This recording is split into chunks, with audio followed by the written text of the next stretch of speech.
네, 여러분 반갑습니다. 본격 밀리터리 팟캐스트 밀떡 시작하겠습니다. 고현준입니다. 안녕하세요. 국방종론 박찬준입니다. 안녕하세요. 놀러온 정명섭 작가입니다. 네, 나날이 쭉쭉 뻗어나가는 밀떡 함께해 주시는 여러분 고맙습니다. 시작하기에 앞서서 구독, 좋아요, 알림 설정, 또 댓글 좀 많이들 부탁드린다라는 말씀을 드리면서 오늘 이야기 본격적으로 시작하죠.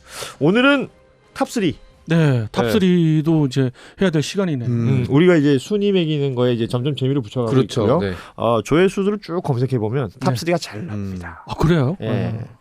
그 왜 그런지 모르겠어. 우리나라 사람들이 이렇게 줄 세우는 걸 좋아해요. 그렇죠. 태어날 때부터 경쟁을 해야 되니까 익숙해진 것 같아요. 태어날 때부터 그럼요. 수많은 정자들 속에서 그렇죠. 1등 정자만이 네. 성공할 수 있는 것처럼. 그런 의미에서 오늘의 탑3 어떤 무기체계에서 탑3를 해볼까요? 지난번에 이제 이스라엘의 이란 대사관 공격으로 인해서 이제 이란이 이제 보복 공격을 했잖아요. 그러니까 시리아에 있는 네. 그렇죠. 이란 대사관, 그러니까 총영사관이죠. 엄밀히 말하자면 거기를 때렸죠. 네. 네. 그렇게 해서 이란이 보복 공격을 했는데 탄도미사일, 순항미사일 그리고 자폭 드론 온갖 이렇게 미사일. 했는데 사실은 어떻게 보면 예고도 했고요. 그렇죠. 그리고 이게 섞어 쏘기가 전형적인 섞어 쏘기는 아니고 뭐 처음에 이제 드론하고 순항 미사일 또 탄도 미사일 이런 순서대로 그리고 공격을 했단 말이에요. 그러니까 방어하는 입장에서는 시간만 정확하게 몰랐을 뿐이지 섞어 쏘지는 않았으니까 그때마다 무기체계 이렇게 대응해서 대응을 했고 이스라엘 그러니까 대응하는 것에도 순서대로 대응할 수 있게끔. 어떻게 보면 그렇죠. 예. 그리고 99%의 뭐 요격을 했다 이렇게 하면서 뭐 이스라엘 측에서는 5발만 피격이 그렇죠. 됐다. 네. 그런데 또 뭐 어느 외신은 이제 9발이다 뭐 이렇게 했는데 대개 이제 10발 내외로가 제일 팩트인 것 같아요. 그리고 이제 이란 측에서는 그거에 대한 어떤 반론은 제기 안 하면서 오히려 이란에서는 여러 가지 뭐 엄청난 게 폭발 장면 같은 거를 이렇게 보여주면서 그러니까 이란의 입장은 그거죠. 우리가 때리고 싶은데 때렸다. 그래서 내부적인 어떤 결속. 그렇죠. 그런 거에 이용할 수 있었고 여러 가지로 서로가 윈윈을 한 그런 그러니까 그때 상황 상황은 같아요. 서로 다 잘했다는 거지. 이스라엘도 이란도. 예. 이란 입장에서는 몇 년 전에 자국에서 히잡 관련해서 굉장히 큰 시위가 있었고 국가 체제 자체가 정상적인 체제가 아니잖아요. 언제든지 흔들릴 수 있는데 이걸 이제 외부의 적을 만들면서 넘어갔고 이스라엘 입장에서도 지금 시기에 전쟁이 마무리되면 지금 총리 굉장히 위험해지거든요. 네타냐후 개인 네. 정치에 있어서 전쟁은 지금 굉장히 유리하게 이용되고 있죠. 그러니까 어떻게 보면 짜고 치는 고스톱인데 저는 이란에 조금 점수를 주고 싶은 게 뭐냐면 이란은 이제 섞어 쏘기 하지 않고 나눠 쏘면서 우리가 이걸 날리면 저쪽이 뭘로 막을까 이런 것들을 차근차근 확인했던 것 같아요. 그리고 우리가 얼마나 쏘면 저쪽이 얼마나 대응할까 뭐 이런 것들까지 내가 이걸 던지면 저기서 뭘로 받을까 네, 이걸 우리가 봤다는 거죠. 그러니까 짱돌을 던지면 피할까 아니면 무슨 나무로 만든 방패로 막을까 아니면 그냥 머리를 감싸고 주저앉을까 이런 것들에 대한 데이터도 확인한 것 같아요. 서로가 확인했어요. 그렇죠. 그건 서로가 확인한 거고 그거는 실전이 벌어지면 늘 확인하는 그럴 수밖에 거니까 없지. 그거에 대한 거는 너무도 당연한 거고 이제 이런 것들 통해서 우리가 알 수 있는 것이 다층 방공망이 그만큼 중요하다라는 걸 알 수가 있고 이스라엘에서 그만큼 여러 단계 또는 다른 무기체계 종류에 따라서 대응할 수 있었던 건 바로 이 다층 방공망을 구성하고 있었고 제가 누누이 얘기해 드립니다만은 다층 방공망을 구성한 국가는 전 세계에서 굉장히 극소수인 데다가 다섯 손가락에 드는 이 이스라엘 이 국가가 이런 방어의 능력을 보였다는 거는 우리도 시사하는 바가 크죠. 그렇죠. 우리도 다층 방공망 체제가 거의 완성 단계 직전 단계까지 가 있는 거예요. 예. 지금. 뭐 이번에 SM2에 이은 SM3 미사일을 도입을 한다고 그래서 또 이제 시끄러워졌죠. 많은 부분들의 이야기고 그게 정치적인 역학구도까지 막 들어가서 여러 가지 이야기가 있습니다만은 그거에 대응하는 SM2가 거의 개발 전 단계에 와 있어요. 개발 성공 전 단계에. 그래서 대한민국도 이러한 다층 방공망을 구성할 수 있는 국가 후보군에 분명 들어와 있다. 다섯 손가락 안에 들어갈 가능성이 짙다. 라는 요 시점에서 그럼 이제 생각해 본 게 그 다층 방공망 중에서 가장 처음 대응할 수 있고 가장 고난도의 기술을 요하는 그거도 장거리 탄도 미사일 대응하는 대공 미사일이 어떤 거냐? 그래서 거기에 탑3를 뽑자고요? 거기에 탑3를 한번 뽑아보자. 아. 뭐 이런 생각을 해봤어요. 그러니까 야. 저기 무슨 미사일이나 뭘 쏘면 이쪽에서 제일 먼저 대응하는 체계란 말씀이신 거죠? 아니죠. 제일 높은 곳에서. 탄도미사일을 제가 왜 볼펜을 잡았는지 아십니까? 지난번에 요런 관련된 이야기를 할 때 손가락 잘못 써가지고 주로 가운데 손가락으로 예, 쓰시잖아요. 그래서 제가 이번에 이걸 이제 꼭 어. 들고 시작부터 이걸 들고 있었어요. 제가 그래서 알았어요. 이 깊은 뜻을 아시는가요? 그 색깔도 이쁜 걸로 드셨네. 그러니까. 예. 골랐어요 저기서 네, 제가. 예. 좋아요. 한번 그래서- 해볼까요? 네, 탄도미사일을 이제 적성국에서 뺏어 볼까? 여기 있습니다. 네, 감사합니다. 도와주세요. 네. 네, 좀 불쌍합니다. 저. 그래서 이 탄도미사일을 적성국에서 이제 발사를 하면은 발사하면? 그 탄도미사일 뭐 이것이 뭐 ICBM일 수도 있고요, 중거리 탄도미사일일 수도 있고 단거리 탄도미사일일 수도 있어요. 그렇죠. 이 탄도미사일을 요격하는 데 있어서 외교권 밖에서 제일 먼저 격추할 수 있는 그런 닫힌 방공망을 구성했을 때 제일 처음 대응한다. 이게 가장 정확한 거예요. 가장 겉면이라고 봐야 되는 네. 거잖아. 그렇죠. 그렇죠. 그렇죠. 첫 펀치네요. 그렇죠. 네. 여러 가지 기술이 필요해요. 일단 외계권을 통과할 정도의 고고도여야만 하고 그리고 정확도는 물론일 그렇죠. 거의 거고요. 우주나 다름없잖아요. 그 정도면. 저 고도로 치면은 40km 이상에서 교전할 수 있는 그런 탄도미사일이죠. 그런 탄도미사일만 봤을 때 탑3를 한번 보자는 거고 이 탑3는 상당히 쉬웠어요. 이번에는. 왜냐? 아니 후보군이 많이 있어요. 이게? 없어요. 그러니까 난 어. 탑3? 별로 없어요. 별로 없어서 사실은 선정하는 데 있어서는 뭐 큰 무리가 없었고 그러니까 세 개가 뭔지 나도 알 것 같은데. 한번 아니 뭐 이따 얘기할게요. 아 그래요? 네. 카톡 보내드릴게. 네, 감사합니다. 그럼 아깝게 탈락한 애들 그러니까. 있어요? 아깝게 탈락은 사실은 거의 없어요. 없잖아요. 왜냐하면 이 세 개가 다 주도하는 거 아니에요? 거의 주도하고 사실 있죠. 세 전 개 세계를. 중에서도 두 개가 주도하는 거 아니야? 두 개? 그거는 그렇죠. 그럴 수도 어. 있는데 한 개는 이제 뭐 수출이 거의 안 되니까 어. 정말 이 탑3가 영원할 거냐. 이런 거 새로운 있잖아요. 도전자. 어떤 답을 제시했을 때 그 답이 100% 정답인 것도 없고 100% 오답인 것도 어허. 없는 그런 영원한 그렇죠. 경쟁 관계 세계에서 언제까지나 탑3가 탑3 할 그렇죠. 거예요. 그런 노래 영원한 건 절대 언제적 없어. 노래예요? 네. 바로 미안합니다. 대한민국의 SM2가 오, 여기 안에 들어가지 않을까 하는 아. 실전 배치되면. 예, 강한 기대와 희망을 품으면서 이 탑3를 정했습니다. 사실. 자, 자, 이제 이게 여기서는 얘기하겠네. 1, 2, 3위 이렇게 따지는 게 아니라 누가 이제 우리한테 밀려날까도 관심거리가 되겠네요. 그렇지. 그렇지. 네. 정 작가님, 그거 네, 얘기해 네. 주시면. 자, 우리 네, 박찬준 의원의 깊은 네. 깊은 의미를 지금 잘 들었고, 그러면 탑3 본격적으로 뽑아보자고요. 그럼 세 개가 뭐예요? 그거는 고현준 앵커님도 아시는 것 같아서 고현준 앵커님이 소개해 주세요. 그럼. 뭐, 사드. 뭐 맞췄습니다. 일단 네, 그리고- 사도 맞췄고요. 그다음 그 뭐라고 해? 이스라엘 거. 에로. 에로우. 네. 에로 2죠. 네, 에로 2의 뭐 계열 에로 3까지 포함한다면 예. 에로 계열의 고고도 탄도 미사일. 나 왜 이렇게 이름은 모르겠고 그다음에 러시아 거. 오. S400 계열의 S400입니까? 네. 미사일입니다. 그래서 이렇게 해서 정말 맞췄어요. 아니 그러니까 알고 계셨네. 근데 진짜 별로 없네. 이거 말고는 더 생각나는 게 생각나는 게 있어요, 없어요. 혹시? 없어요. 사실 유럽의 나토에서 이런 부분들을 개발은 하고 있습니다만은 실전 배치를 정확하게 하고 있거나 또는 이거에 관심을 갖고 있는 국가는 뭐 그렇게 없어요. 역시 조별과제. 조벌과제도 있을 뿐더러 나토의 가장 큰 형님 미국이 막아주겠지. 그러니까 또 미국의 MD망에 다 들어가 있고. 그러니까 이게 고고도라는 게 난 여기서 그 일종의 함정 같은 거지.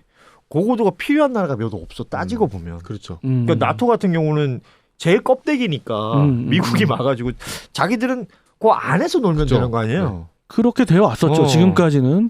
근데 이제 미국이 만약에 자꾸 이 나토하고 사이를 갖다가 좀 벌리거나 자기주의 뭐라고 그러죠? 이거는 이제 미국 우선주의. 미국 우선주의라고. 미 우선주의가 결국은 미국 자국 정치 때문에 나오는 거거든요. 그렇죠. 예. 그런 것이 실질적으로 정치만이 아닌 실제 이제 군사적인 관계 또는 국제 정세적인 관계에서 이렇게 그렇죠. 바뀐다 했을 때에 난리가 나는 거죠. 예. 유럽은. 자, 지금 우리가 이제 장거리 탄도미사일, 네. 뭐 고고도, 여기서 이제 탑3를 뽑는다 그리고 이제 세 가지를 얘기했습니다. 다들 아시는 것처럼 사드와 에로우 시리즈 그리고 또 S400 시리즈 뭐 이렇게 생각을 해볼 수 있을 것 같고 여기서 1, 2, 3위를 따집니까? 뭐 그런 것도 흥미로울 것 같아요. 좋습니다. 뭐 따져보겠습니다. 그러면 예. 3위부터 가죠. 3위부터. 저는 과감하게 사드로 봅니다. 3위가 예상 바뀐대요. 예상 바뀌어요. 그죠. 네. 네. 그래서 과감하다는 표현을 좀 썼는데 많은 분들이 당연히 뭐 사드가 1위 아니면 2위겠다 그죠. 이렇게 생각을 하죠. 저도 3위는 생각 안 했는데 2위 정도 생각했죠. 네. 3위로 뽑으신 이유가 진짜 궁금해요. 저는 여기서 기준이 이제- 뭐냐가 예, 중요할 것 일단 같아요. 기준을 이 고고도 장거리 대탄도탄 미사일을 보았을 때 그 자체만 봤어요. 자체 성능만 봤어요. 아, 미사일 자체의 성능. 원래는 시스템 전체를 봐야 되는 것이 좀 더 정확하겠죠. 그렇지. 탐지부터 그렇죠. 추적도 할 수 있는 그리고 그 얼마나 장거리에서 탐지할 수 있느냐 그런 탐지 레이더의 성능은 어느 정도냐는 봐야 되는데 그 미사일 자체라는 건 뭐예요? 미사일 자체라는 건 그냥 파괴력? 아니죠. 그 미사일의 성능인 거죠. 그렇죠. 사정거리 고고도에서 얼마나 기동이 가능한가 그 다음에 정확도는 어떠한가 그 이런 정확도가 것들인 거죠. 레이더 없이 이게 가능해요? 아니죠. 유도되니까 당연히 레이더가 필요한데 그런 유도 기능 중에서 탐지나 추적 기능 정도까지는 배제하겠다는 거죠. 그러니까 저기다 점을 찍었으면 저길 정확하게 얼마나 예. 정확하게 가느냐. 그 자체 추적에 대한 자체 유도에 대한 오케이, 그 성능만 오케이. 보겠습니다. 알겠습니다. 이렇게 너무 넓게 가면 당연히 넘버원은 사드가 될 수밖에 없어요. 그러니까 넘버원은 미국이 될 수밖에 없는 거예요, 그죠. 사실은. 근데 사드가 중요한 게 아니라 그런 사드를 구성하고 있는 시스템 탐지 자체가. 레이더들이 어마어마한 그렇죠. 성능을 갖고 있는 경우잖아요. 네. 그러니까 조금 배제를 했어요. 일단 그럼 미사일로만 봤을 때는 3위가 사드다. 그러면 2위, 1위를 얘기하겠지만 2위, 1위에 비해서 뭐가 부족한 거예요, 사드는? 구성하고 있는 미사일 자체가 너무 단순해요. 무조건 고고도만 목표를 잡고 있고 그리고 일정 부분에 한계가 분명 있어요. 어느 고도 이하로 내려오면은 작전 한계가 분명 있어요. 그래서 저고도에서는 빠르게 그 다음 미사일군으로 역할을 넘겨주게 되는데 그래서 이게 성주에 사드 들어올 때 그 얘기 많이 했던 거 아니에요? 우리한테 그 고고도가 필요하냐. 그런 부분 있어요. 예, 얘기 많이 분명 했었던 있어요. 거. 뭐 북한에서 쏘고 있는 건 고각 발사인데 그 고각 발사가 과연 자주 쓰는 그런 전술일까 또는 실전에서 쓸까 이런 것도 좀 있고 여러 가지 거기에는 좀 문제가 있죠. 꼭 이렇게만 이게 정답은 아니에요. 그러니까 그렇게 예. 이야기하는 사람들도 일부분 일리가 있다고 볼 수 있지만 이건 분명히 논쟁의 여지가 논쟁의 있거든요. 여지가 있어요. 그러니까 그렇습니다. 이것도 예. 필요하고 저것도 필요한 거는 맞아요. 다만 이런 사드 같은 그런 고고도 미사일이 없기 때문에 우린 사드를 들여온 것 자체는 저는 일단은 찬성하는 편이었어요. 오케이. 예. 자, 사드가 어찌 됐건 3위가 됐고요. 네. 그렇다면 2개 남았으니까 2위를 얘기하지 말고 1위를 바로 얘기하죠. 그러면 이 세 개 중에 사드 빼고 나면 그 에로 시리즈하고 S400 시리즈가 남았어요. 1위는 저는 S400. 역시 미사일 자체의 성능으로 판단하신 거죠? 그렇죠. 에로2라는 거는 사드의 기술이 많이 들어가 있는. 그러니까 어떻게 보면 이스라엘도 사실 이런 유도무기 체계 기술에 있어서 상당 수준의 국가지만 그렇죠. 미국과 공동으로 개발한 미사일 시스템이거든요. 그래서 에로2도 역시 어느 정도의 한계는 있는데 다만 여기서 사드보다 좀 우위라고 봤던 건 에로3라는 계열 미사일이 분명히 있어요. 그것은 아까의 단점을 좀 어느 정도 커버하는 거예요. 일정 수준 이하로 내려왔을 때도 이 시스템은 커버할 수가 있다. 그래서 그 정말 다음 단계의 중고도 미사일한테 역할을 넘겨줄 수 있는 가장 우리 고도에 있는 다층 방공망 시스템으로서는 좀 더 대응이 유연하다. 범위성이 좀 더 크다. 이렇게 본 네, 거예요. 네. 그런 성능이고 나머지 성능들은 대부분 사드 성능과 유사하다. 대동소이하다라고 했고 제가 사드 논란이 벌어졌을 때 이게 뭐 밀떡 방송 초기였던 걸로 저는 기억하는데 그때 제가 이런 말씀을 드렸죠. 그 에로2가 있다. 이거에 대한 사드에 대한 대응의 어떤 또 다른 무기 체계로는 그랬을 때 많은 분들 또는 그때 나왔던 패널 분들도 에로2가 뭐야 뭐 이랬지만 지금 이야기하는 것이 바로 에로2 그래서 에로2 시리즈라고 하는데 에로2 시리즈는 제가 보기에는 사드보다 좀 더 한 발 앞선 그런 시스템 같아요. 결국은 개발된 시점도 더 이후가 될 테니까 물론 이유죠. 뭔가 더 더해졌다고 볼 수 있는 거고. 자, 지금 우리가 순위를 정하긴 했지만 이 탑3는 말 그대로 미사일 자체에 집중을 한 것이고 아까 시스템까지 다 본다면 사드가 압도적인 1위가 될 수밖에 없다라고 얘기를 했잖아요. 네네. 그러면 그 다 더했을 때 시스템까지 다 봤을 때 2위는 에로2. 에러가 되고 네. 이게 참 묘하다. 급전직하로 떨어집니다.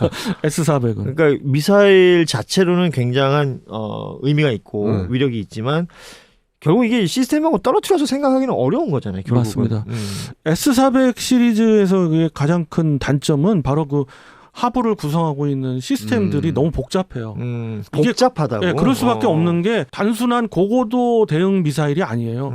모든 중고도도 대응할 수 있고 저고도까지도 어느 정도 수준의 저고도도 대응할 수 있는 다양한 미사일들이 다 함께 있는 그런 시스템으로 봐야 돼요. 대신 굉장히 다양하기 때문에 이렇게 적이 발사를 하거나 요렇게 발사하거나 다 대응을 할 수 있는 그런 시스템인데 가장 큰 단점 중에 하나가 바로 그런 레이더 성능이 아무래도 서방권에 비해서 떨어지더라고요. 떨어질 수밖에. 좋습니다. 저희가 장거리대 탄도미사일 탑3를 이렇게 미사일에만 집중해서 뽑아봤고 여기에 이제 앞서 우리의 기대 중요한 거죠. LSAM-2 이제 개발이 된다. 이 탑3하고 이제 어떻게 비교가 좀 돼야 될 거 아니에요? 사드를 능가하는 수준으로 개발 목표를 잡았는데 그 개발 목표를 상회할 정도 수준으로 지금 시험 발사의 결과들은 나오고 있는 것 같아요. 말하자면 잘 빠졌다. 네, 이런 부분들을 굳이 구태여 강조해서 자랑을 하고 있지는 않지만 제가 여러 가지 제반 기술들을 차곡차곡 쌓아온 것을 봤을 때 그리고 LSAM 그거의 전신 LSAM의 어떤 개발 성공 사례를 봤을 때는 그렇게 예상할 수밖에 없어요. 가장 좀 특징적인 부분은 뭐예요? 우선 그 제어를 할 수 있는 고고도에서 제어 기능들이 상당히 발달이 됐고요.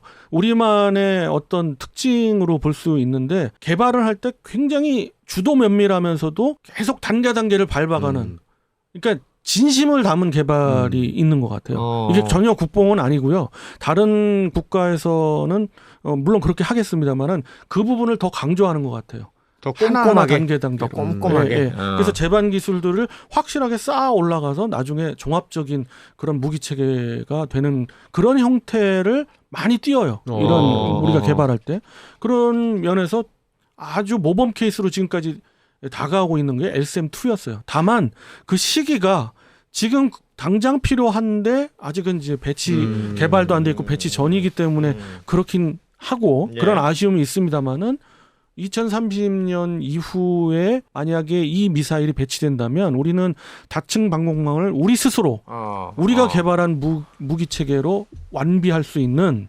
그런 국가가 돼요. 아마 세 손가락 안에 들어갈 수가 있고 탑3. 네, 저는 말하건대 S-400을 능가한다고 봅니다. 그래서 단번에 1위로 올라올 수 있는 가능성이 있는 미사일 중에 하나입니다. 뭐 성능 이런 걸 떠나서 우리가 필요한 무기 체계를 우리 기술로 우리가 셀프, 직접 만들어서 셀프로, 한다는 거는 이게 진짜 자주국방의 시작이자 우리가 필요하면 반드시 만들어야 된다라는 맞습니다. 그 원칙을 잘 지킨 것 같아요. 네. 근데 이것도 우리가 전 시간에 얘기했지만 잘 진행되고 있는데 중간에 뭔가 시행착오 겪었다고 야 또 실패하네 야 또 이렇게 설레발 떠는 사람도 있을 수 있어요. 가능성이 있죠. 근데 그런 어떤 여지도 잘 안 보일 정도로 지금 잘 진행되고 있다. 네, 잘 진행되고 있습니다. 그러나 혹여 고현준 앵커님께서 말씀하신 대로 사소한 개발의 어떤 실패 사례나 또는 뭐 미흡해서 개발이 좀 더 지연된다고 했을 때 이 부분을 꼭 그렇게 나쁜 쪽으로만 보는 게 아니라 격려하고 박수 쳐 주는 것이 이 국방에 있어서의 어떤 상당한 도움을 줄 수 있는. 제가 이게 경계되는 게 뭐냐면 이게 자꾸 정치에 써먹혀요. 아 그래요. 뭐 어느 정권에서 어느 정권에서 어쩌고 저쩌고 저 정권에서 어쩌고 저쩌고. 내가 이런 거 볼 때마다 제일 답답한 거거든. 정권이 바뀐다면 뭐 인사들이 바뀌고 그 인사들 사이에서 어떤 능력치는 차이가 있을 수 있는데 그 방향성이 바뀔 수는 없는 거잖아. 맞습니다. 자주국방을 포기할 거야? 그건 아니잖아요. 그러니까 그 지점들에 있어서 적어도 사실관계가 왜곡돼서는 안 되겠다. 라는 생각이 드는 거예요. 그런 의미에서 이번에 이제 새롭게 앞으로 이제 구성이 될 국회 국방위 소속 국회의원분들 모두한테 또는 그 밑에서 일하고 계신 보좌관들 모두한테 제가 당부드리는 거는 지금 방금 고현준 앵커님이 말씀하셨던 부분을 최대한 배제하고 진짜 진정 나라를 위하고 우리나라 국방을 위하는 그런 토론회 장이 되고 그런 결정을 했었으면 좋겠어요. 그래. 저도 그랬으면 좋겠습니다. 이 정파가 여기 끼어들 일이 없죠, 사실은. 없습니다. 국방에 예. 있어서는 적어도.